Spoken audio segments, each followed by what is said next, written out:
வணக்கம், இது விரு விரு செய்திகள். இந்தியாவில் கொரோனா வைரசுக்கு மேலும் ஒருவர் உயிரிழந்ததை அடுத்து இறந்தோரின் எண்ணிக்கை 4ஆக அதிகரித்துள்ளது. ஜெர்மனியில் இருந்து பஞ்சாப் மாநிலத்திற்கு திரும்பிய 70 வயதான முதியவர் கொரோனாவால் உயிரிழந்திருக்கிறார். இந்தியாவில் கொரோனாவால் பாதித்தோரின் எண்ணிக்கை 173ஆக அதிகரித்துள்ளது.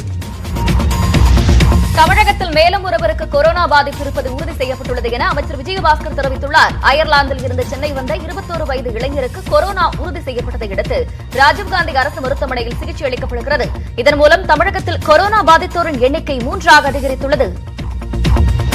மார்ச் 22ஆம் தேதி முதல் ஒரு வாரத்திற்கு வெளிநாட்டு விமானங்கள் இந்தியா வருவதற்கு தடை விதிக்கப்பட்டுள்ளது. கொரோனா பெருந்தொற்று பரவலை தடுக்க 10 வயதுக்குட்பட்ட குழந்தைகள் மற்றும் முதியவர்கள் வீட்டிலேயே இருக்குமாறும் தனியார் நிறுவன ஊழியர்கள் வீட்டில் இருந்தபடியே பணியாற்றவும் மத்திய அரசு அறிவுறுத்தியுள்ளது. இந்தியாவை பொறுத்தவரை கொரோனா சமுதாய நோய் தொற்றாக மாறவில்லை என இந்திய மருத்துவ ஆய்வு கவுன்சில் தலைமை இயக்குநர் பல்ராம் பார்கவா தெரிவித்துள்ளார். இந்தியாவின் 50 நகரங்களில் இருந்து 820 பேரின் ரத்த மாதிரிகளை பரிசோதித்த வரை யாருக்கும் கொரோனா பாதிப்பில்லை என பல்ராம் பார்கவா கூறியுள்ளார். கொரோனா தடுப்பு நடவடிக்கைகள் குறித்து பிரதமர் நரேந்திர மோடி தலைமையில் உயர்மட்ட ஆலோசனைக் கூட்டம் டெல்லியில் நடைபெற்று வருகிறது. கூட்டத்தில் சுகாதாரத்துறை, நிதித்துறை, பாதுகாப்புத்துறை அமைச்சர்கள், இணை செயலாளர்கள் பங்கேற்றுள்ளனர். இந்த கூட்டத்திற்கு பின்னர் இரவு 8 மணிக்கு நாட்டு மக்களுக்கு பிரதமர் நரேந்திர மோடி உரையாற்ற உள்ளார். தமிழகத்தில் கொரோனா அச்சம் காரணமாக சிறு தொழில் நிறுவனங்கள் மூடப்படவில்லை என முதலமைச்சர் எடப்பாடி பழனிசாமி விளக்கம் அளித்துள்ளார். கொரோனா பாதிப்பு தொடர்பாக திமுக சார்பில் கவன ஈர்ப்பு தீர்மானம் கொண்டுவரப்பட்டது. இதற்கு பதிலளித்த முதலமைச்சர் பழனிசாமி நோய் பரவுவதை தடுக்க அனைத்து முன்னெச்சரிக்கை நடவடிக்கைகளும் எடுக்கப்பட்டுள்ளதாக தெரிவித்தார். முதலமைச்சர் மருத்துவ காப்பீட்டு திட்டத்தின் கீழ் கொரோனா நோயாளிகளுக்கு சிகிச்சை அளிக்க நடவடிக்கை எடுக்கப்பட்டுள்ளது என்று அமைச்சர் விஜயபாஸ்கர் தெரிவித்துள்ளார். தனியார் மருத்துவமனைகள் அணுகினால் கொரோனா பரிசோதனை ஆய்வகம் அமைக்க பரிந்துரைக்கப்படும் என்றும் அமைச்சர் கூறியுள்ளார். கொரோனா முன்னெச்சரிக்கை நடவடிக்கையாக திருப்பதி கோவிலுக்கு பக்தர்கள் வர தற்காலிக தடை விதிக்கப்பட்டுள்ளது. ஏழுமலையான் கோவில், அன்னப்பிரசாத கூடம், முட்டையடிக்கக்கூடிய கல்யாணக்கட்ட ஆகிய பகுதிகளில் பக்தர்கள் கூட்டம் எப்பொழுதும் அதிக அளவில் இருக்கும் என்பதால் வைரஸ் வேகமாக பரவுவதற்கான வாய்ப்புகள் உள்ளதாக கூறி கோவில் மூடப்பட்டுள்ளது. கொரோனா முன்னெச்சரிக்கை நடவடிக்கையாக டெல்லியில் 5 பேருக்கு மேல் கூடினால் கடும் நடவடிக்கை எடுக்கப்படும் என்று காவல்துறை அறிவித்துள்ளது. தேவையின்றி பொதுமக்கள் வீட்டை விட்டு வெளியே வர வேண்டாம் என்றும் காவல்துறை அறிவுறுத்தியுள்ளது. இதேபோன்று ஜம்மு காஷ்மீர் உள்ளிட்ட பல்வேறு மாநிலங்களிலும் 144 தடை உத்தரவு பிறப்பிக்கப்பட்டுள்ளது. கொரோனா வைரஸ் அச்சம் காரணமாக ரயில்கள் ரத்து செய்யப்பட்டதால் ரயில்வே துறைக்கு 454 கோடி ரூபாய் இழப்பு ஏற்பட்டுள்ளது. போதிய பயணிகள் இல்லாததால் நாளை முதல் 31ஆம் தேதி வரை இயக்கப்படவிருந்த 168 ரயில்கள் ரத்து செய்யப்பட்டன. முன்பதிவு டிக்கெட்டுகளை ரத்து செய்தால் அதற்கான அபராத தொகை வசூலிக்கப்படாது என தெரிவிக்கப்பட்டுள்ளது. கோவை மாவட்டம் பொள்ளாச்சி அருகே கேரள எல்லையில் பேருந்துகள் நிறுத்தி வைக்கப்பட்டுள்ளன. கேரளா செல்லும் 7 தமிழக பேருந்துகளும் தமிழகத்திற்கு வரும் 17 பேருந்துகள் நிறுத்தப்பட்டுள்ளன. கொரோனா வைரஸ் காரணமாக மார்ச் 31 வரை பேருந்து போக்குவரத்து நிறுத்தப்பட்டுள்ளதாக அறிவிக்கப்பட்டுள்ளது. இதேபோன்று கர்நாடகாவுக்கு செல்லும் பேருந்துகளும் நிறுத்தப்பட்டுள்ளன. நாடு முழுவதிலும் உள்ள பல்கலைக்கழகங்கள், கல்லூரி செமஸ்டர்கள் தேர்வுகளை ஒத்திவைக்க யுஜிசி உத்தரவிட்டுள்ளது. ஏற்கனவே திட்டமிட்ட செமஸ்டர் தேர்வுகளையும் விடைத்தாள் திருத்தம் உள்ளிட்ட பணிகளை மார்ச் 31ஆம் தேதிக்கு பிறகு ஒத்திவைக்க வேண்டும் என பல்கலைக்கழக மானிய ஆணையம் கேட்டுக் கொண்டுள்ளது. நிர்பயா வழக்கு குற்றவாளிகளில் இருவரான முகேஷ் சிங் மற்றும் அக்ஷய்குமார் தொடர்ந்த வழக்கை உச்சநீதிமன்றம் தள்ளுபடி செய்தது. இதனால் நாளை காலை 5:30 மணிக்கு 4 குற்றவாளிகளை தூக்கிலிடுவது உறுதியாகியுள்ளது. இவர்களை தூக்கிலிடும் நபருக்கு 80,000 ரூபாய் ஊதியம் வழங்கப்படுகிறது. சென்னையில் ஆபரண தங்கத்தின் விலை சவரனுக்கு 88 ரூபாய் உயர்ந்து 30,032க்கு விற்பனை செய்யப்பட்டு வருகிறது. ஆபரண தங்கம் 1 கிராம் 3,879 ரூபாய்க்கு விற்பனையாகிறது. சில்லறை வர்த்தகத்தில் 1 கிராம் வெள்ளியின் விலை 38 ரூபாய் 30 காசுகளாக உள்ளது. மும்பை பங்குச்சந்தை சென்செக்ஸ் 581 புள்ளிகளுக்கு மேல் சரிந்து 28,288 புள்ளிகளுடன் வர்த்தகத்தை நிறைவு செய்தது. தேசிய பங்குச்சந்தை நிப்டி 205 புள்ளிகளுக்கு மேல் சரிந்து 8,263 புள்ளிகளில் வர்த்தகத்தை முடிவு செய்தது. முன்னதாக காலையில் வர்த்தகம் துவங்கிய போது சென்செக்ஸ் 2,000 புள்ளிகள் சரிவடைந்ததால் முதலீட்டாளர்கள் 7 லட்சம் கோடி ரூபாய் வரை இழப்பை சந்தித்தனர். ஒரே நாடு ஒரே ரேஷன் கார்டு திட்டம் தமிழகத்தில் வருகிற ஏப்ரல் 1ஆம் தேதி முதல் அமலுக்கு வரும் என உணவுத்துறை அமைச்சர் காமராஜ் தெரிவித்துள்ளார். சட்டப்பேரவையில் அதிமுக எம்எல்ஏ ராதாகிருஷ்ணன் எழுப்பிய கேள்விக்கு பதிலளித்த அமைச்சர் காமராஜ், நெல்லை, தூத்துக்குடி ஆகிய மாவட்டங்களில் இத்திட்டம் வெற்றிகரமாக செயல்படுத்தப்பட்டு வருவதாக கூறினார். தமிழகத்தில் கொரோனா வைரஸ் பரவாமல் தடுக்க அரசு எடுத்துள்ள முன்னெச்சரிக்கை நடவடிக்கைகள் பாராட்டத்தக்கவை என்று நடிகர் ரஜினிகாந்த் தெரிவித்துள்ளார். இது தொடர்பாக ட்விட்டரில் பதிவிட்டுள்ள அவர், அரசோடு சேர்ந்து நாமும் இணைந்து இந்த கொடிய வைரஸை பரவாமல் தடுக்க ஒத்துழைப்போம் என்று கேட்டுக் கொண்டுள்ளார். புதுச்சேரி சுல்தான்பேட்டையில் இலவசமாக வழங்கப்பட்ட சிக்கனை வாங்க மக்கள் கூட்டம் அலை மோதியது. கறிக்கோழியால் கொரோனா வைரஸ் பரவுகின்றது என தவறான தகவல் குறித்து பொதுமக்களுக்கு விழிப்புணர்வு ஏற்படுத்தும் வகையில் நசீர் அகமது என்பவர் இலவசமாக கோழிக்கறி வழங்கினார். அசைவ உணவு உண்பவர்கள் கொரோனாவுக்கு பொறுப்பேற்பார்களா என்று புதுச்சேரி துணைநிலை ஆளுநர் கிரண்பேடி கேள்வி எழுப்பியுள்ளார். இதுகுறித்து ட்விட்டரில் பதிவிட்டுள்ள அவர், யாருக்கும் பாதிப்பில்லாதவையே நமது தேர்வாக இருக்க வேண்டும் என்றும் கூறியுள்ளார். சென்னை ஈக்காட்டுத்தாங்கல் பகுதியில் ராணுவத்திற்கு சொந்தமான 30 ஏக்கர் நிலப்பரப்பில் தீ பற்றி எரிந்தது. இதையடுத்து 3 வாகனங்களில் சென்ற 20க்கும் மேற்பட்ட தீயணைப்பு வீரர்கள் தீயை கட்டுப்படுத்தும் பணியில் ஈடுபட்டனர். மெட்ரோ லாரிகள் மூலம் தண்ணீர் கொண்டுவரப்பட்டு தொடர்ந்து தீயை கட்டுப்படுத்த முயற்சி நடைபெற்றது.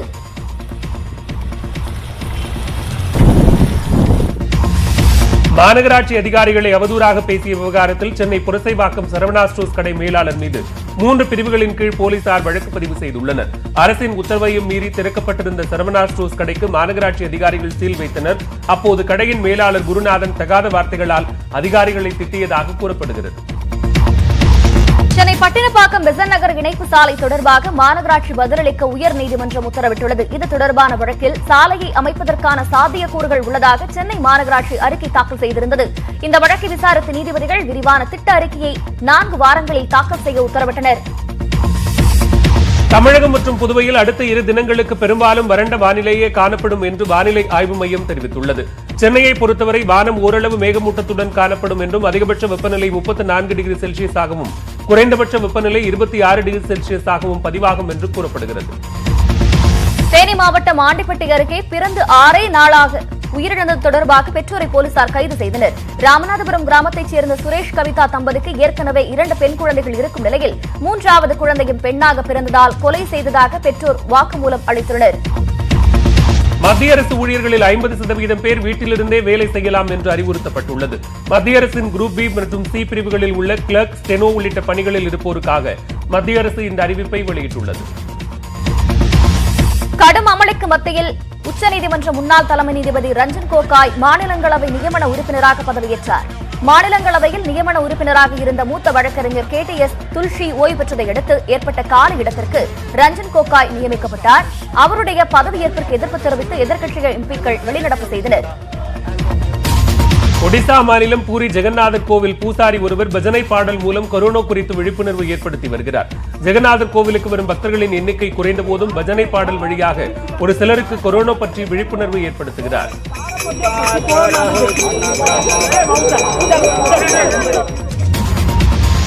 கர்நாடக மாநிலத்தில் டுமாக்குருவில் மக்களை அச்சுறுத்தி வந்த சிறுத்தை பிடிபட்டது. கடந்த 20 நாட்களாக இரவு மற்றும் அதிகாலை நேரங்களில் வீடுகளில் கட்டப்பட்டிருந்த நாய் மற்றும் ஆடுகளை சிறுத்தை தூக்கிச் செல்வது வழக்கமாக இருந்து வந்தது. இதனைத் தொடர்ந்து வனத்துறையினர் கூண்டு வைத்து சிறுத்தையை பிடித்து சென்றனர். நாடு முழுவதும் மக்கள் கூடும் வணிக வளாகம் மற்றும் உடற்பயிற்சி கூடங்கள் மூடப்பட்டுள்ள நிலையில் மகாராஷ்டிர மாநிலம் நாக்பூரில் சாலையில் திரண்டு யோகா மற்றும் உடற்பயிற்சி செய்து வருகின்றனர். இதேபோன்று காடுகளிலும் அதிக எடையுள்ள பொருட்களை வைத்து உடற்பயிற்சி மேற்கொண்டுள்ளனர். சத்தீஸ்கரில் விளைநிலத்தில் காட்டு யானைகள் பெருங்கூட்டமாக நுழைந்து பயிர்களை சேதப்படுத்தின. கோர்பா அருகே காட்டு யானைகள் சிறிதும் பெரிதுமாக விளைநிலங்களில் அடிக்கடி புகுந்து பயிர்களை உண்டு வருகின்றன. வனப்பகுதியில் போதுமான தண்ணீர் இல்லாததால் யானைகள் விளைநிலங்களை தேடி வருவதாக வனத்துறை அதிகாரிகள் தெரிவித்துள்ளனர். பஞ்சாப் மாநிலம் லூதியானாவில் சில்லி சிக்கனை சமைத்து மக்களுக்கு இலவசமாக வழங்கப்பட்டது. கறிக்கோழியால் கொரோனா வைரஸ் பரவுகிறது என்ற தவறான தகவல் குறித்து பொதுமக்களுக்கு விழிப்புணர்வு ஏற்படுத்தும் வகையில் கறிக்கோழி உற்பத்தியாளர்கள் இலவசமாக வழங்கினர். கர்நாடக மாநிலம் புட்டப்பாவில் கோழியை எடுத்து சென்ற அதிகாரிகளுடன் பெண் ஒருவர் வாக்குவாதம் செய்யும் வீடியோ வெளியாகியுள்ளது. கொரோனா அச்சத்தால் சாலைகளில் செல்லும் வாகனங்கள் சோதனை செய்யப்படுகிறது. இந்நிலையில் பயணி ஒருவரின் காரில் இருந்த கோழியை எடுத்துக்கொண்டு அதிகாரிகள் திரும்ப தராததால் பெண் வாக்குவாதம் செய்தார்.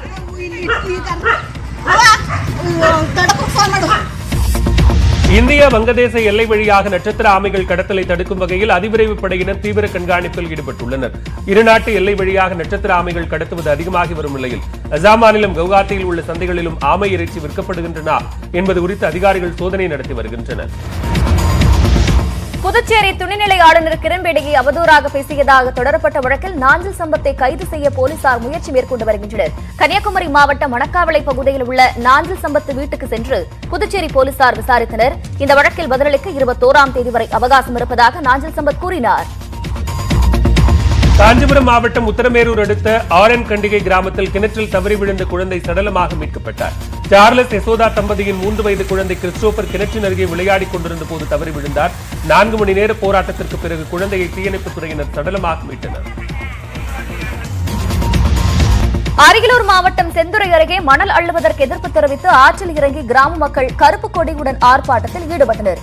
தளவாய், கூடலூர் ஆகிய கிராமங்களில் வெள்ளாற்றில் ஆற்று மணல் அள்ளுவதற்காக மாட்டு வண்டிகளுக்கு அரசு மணல் குவாரி அனுமதி வழங்க இடம் தேர்வு செய்துள்ளது. நெல்லை திருக்குறுங்குடி அழகிய நம்பிராயர் கோவில் தேர் திருவிழா வெகு விமர்சையாக நடைபெற்றது. 108 வைணவ திருத்தலங்களில் ஒன்றான திருக்குறுங்குடி நம்பிராயர் கோவில் திருவிழாவில் பக்தர்கள் கோவிந்தா என்ற முழக்கங்களுடன் திருத்தேரை வடம் பிடித்து இழுத்தனர். தேனியில் மாவட்ட விஜய் மக்கள் இயக்கம் சார்பில் பொதுமக்களுக்கு கொரோனா வைரஸ் பாதிப்பு குறித்த துண்டு பிரசுரம் மற்றும் முகக்கவசம் வழங்கப்பட்டது. தேனி பேருந்து நிலையத்தில் பயணிகள், பேருந்தோட்டுநர்கள் மற்றும் நடத்துனர்களுக்கு முகக்கவசம் வழங்கும் பணியில் 100க்கும் மேற்பட்ட விஜய் ரசிகர்கள் ஈடுபட்டனர். ஓசூரில் கேஸ் சிலிண்டர்கள் ஏற்றிச் சென்ற லாரியில் பயங்கர தீ விபத்து ஏற்பட்டது. அரசநத்தம் பகுதியில் லாரி சென்று கொண்டிருந்த போது ஒரு சிலிண்டரில் மட்டும் கேஸ் கசிவு ஏற்பட்டு தீ விபத்து நிகழ்ந்தது. இதனால் அருகிலுள்ள கடைகளுக்கும் தீ பரவியதால் அப்பகுதியை கரும்புகை மண்டலமாக காட்சியளித்தது.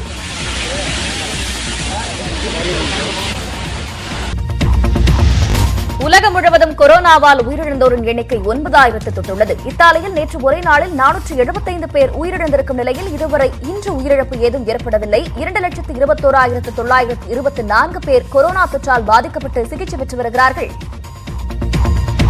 நேபாள தலைநகர் காத்மாண்டுவில் பெட்ரோல் நிலையங்களில் மக்கள் கூட்டம் அலைமோதுகிறது. கொரோனா அச்சம் காரணமாக பெரும்பாலான பெட்ரோல் நிலையங்கள் மூடப்பட்டிருப்பதால் திறந்திருக்கும் சில நிலையங்களில் மக்கள் நீண்ட வரிசையில் காத்திருந்து பெட்ரோல் வாங்கி செல்கின்றனர். இதேபோன்று சமையல் எரிவாயு சிலிண்டருக்கும் தட்டுப்பாடு ஏற்பட்டுள்ளது.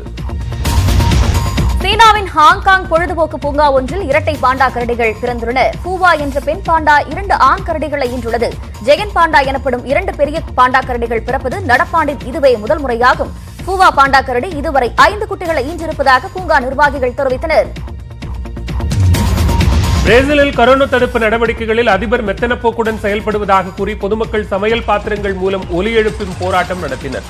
ரியோ டி ஜெனிரோ, சாவ் பாலோ நகரங்களில் நடைபெற்ற போராட்டங்களில் வீட்டின் பால்கனியில் இருந்து அதிபருக்கு எதிராக மக்கள் முழக்கங்களை எழுப்பினர்.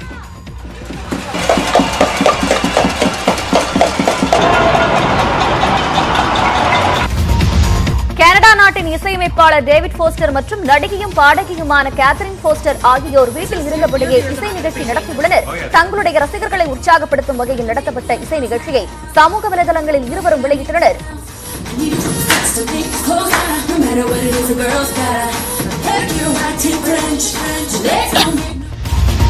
தென்மேற்கு அமெரிக்காவில் ஆபத்தான சாம்பல் நிற ஓநாய்கள் அதிகரித்து வருகின்றன. அரிசோனா பாலைவனத்தில் சாம்பல் நிற ஓநாய்கள் கணக்கெடுப்பும் பணி நடைபெற்று வருகிறது. கரடுமுரடான மலைகளை கடந்து நடைபெறும் பணியில் வேட்டையாடப்பட்ட சாம்பல் நிற ஓநாய் ஒன்றை கணக்கெடுப்பு குழுவினர் கண்டுபிடித்தனர். கொரோனா வைரஸ் அச்சுறுத்தல் காரணமாக மற்ற விளையாட்டு வீரர்களைப் போலவே இங்கிலாந்து அணியின் வேகப்பந்து வீச்சாளர் ஜேம்ஸ் ஆண்டர்சன் தன்னுடைய ஓய்வு நாட்களை மகிழ்ச்சியாக கழித்து வருகிறார். தன்னுடைய மகளை தூக்கி வீட்டிலேயே பயிற்சி செய்து கொண்டிருக்கிறார் ஜேம்ஸ் ஆண்டர்சன்.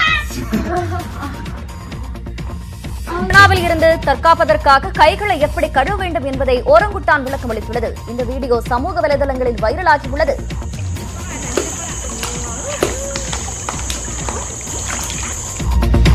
பஞ்சாப் மாநிலம் லூதியானாவில் கொரோனா வைரஸ் பரிசோதனைக்கு ஒத்துழைக்காத இளைஞர் ஒருவரை போலீசார் மற்றும் மருத்துவர்கள் குண்டுக்கட்டாக தூக்கி ஆம்புலன்ஸில் ஏற்றும் வீடியோ வெளியாகியுள்ளது.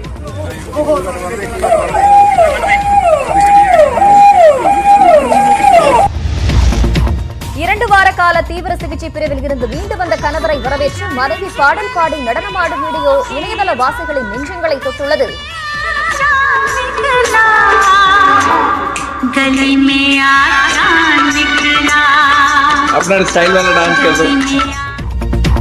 அமெரிக்க நடிகை ஜெபி ஆலன் இன்ஸ்டாகிராம் நேரலை மூலம் நடனம் கற்றுத் தருகிறார். கொரோனா அச்சுறுத்தலால் வெளியே செல்ல முடியாமல் வீடுகளில் முடங்கியிருக்கும் அமெரிக்க நடிகை ஜெபி ஆலன் இலவசமாக நடனம் கற்பிக்கும் வீடியோவை தனது இன்ஸ்டாகிராமில் பதிவிட்டுள்ளார். டெல்லி குர்கான் பகுதியில் உள்ள அடுக்குமாடி குடியிருப்புகளில் காயத்ரி மந்திரம் பாடினார். கொரோனா அச்சத்தில் இருந்த குடும்பங்களை இயல்பு நிலைக்கு கொண்டு வரும் நோக்கில் இந்த நிகழ்ச்சி அரங்கேற்றப்பட்டது.